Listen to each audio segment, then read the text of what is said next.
হজ যাত্রার উদ্বোধন করেছেন ধর্ম উপদেষ্টা ডক্টর আফম খালিদ হোসেন। সে সময় বলেন, এবারের হজ যাত্রা হবে নির্বিঘ্ন ও শান্তিপূর্ণ। আর হাবের মহাসচিব জানান, অন্যান্য বছরের তুলনায় এবছর বেশি চ্যালেঞ্জ থাকলেও এজেন্সিগুলো সঠিকভাবে কাজ করায় হজ ব্যবস্থাপনা অনেক সহজ হয়েছে। মাহতাব মিনহাজের রিপোর্ট।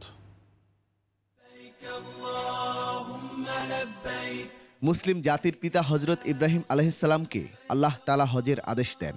তারপর থেকে বিশ্বের বিভিন্ন প্রান্তের মুসলিমরা পাপ মুক্তি আর আত্মশুদ্ধির আকুল বাসনা নিয়ে প্রতি বছর আসেন পবিত্র কাবা শরীফে।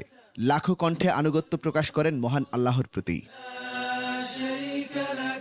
বছর ঘুরে আবার এসেছে হজের মৌসুম। এর মধ্যে মুসল্লিদের পদচারণায় মুখরিত রাজধানীর হজ ক্যাম্প। প্রথম ফ্লাইটের উদ্বোধন উপলক্ষে সংবাদ সম্মেলনে উপদেষ্টা সহ উপস্থিত হন বিভিন্ন মন্ত্রণালয়ের কর্মকর্তারা। তুলে ধরা হয় এবারের হজ ব্যবস্থাপনার বিষয়গুলো। গত বছর আমার মিনিস্ট্রি থেকে যারা হজ যাত্রীদের সেবার জন্য গেছেন, তার চাইতে এবার 100 জন আমরা কম নিচ্ছি। অনেকে আমাদেরকে বলে থাকেন, আপনার ড্রাইভার কেন নিচ্ছেন, মালি কেন নিচ্ছেন, গানম্যান কেন নিচ্ছেন? 90,000 মানুষের ব্যবস্থাপনা।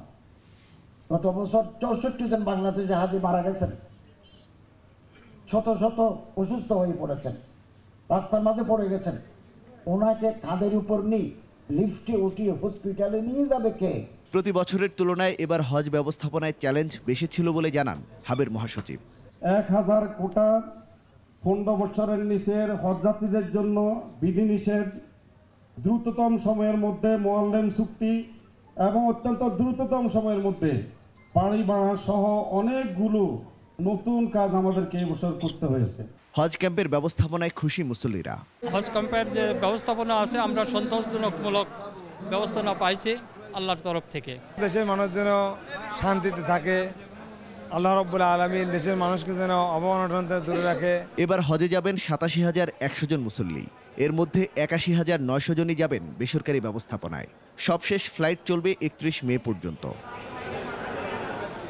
মাহতাব মিনহাজ, একুশে টেলিভিশন, ঢাকা।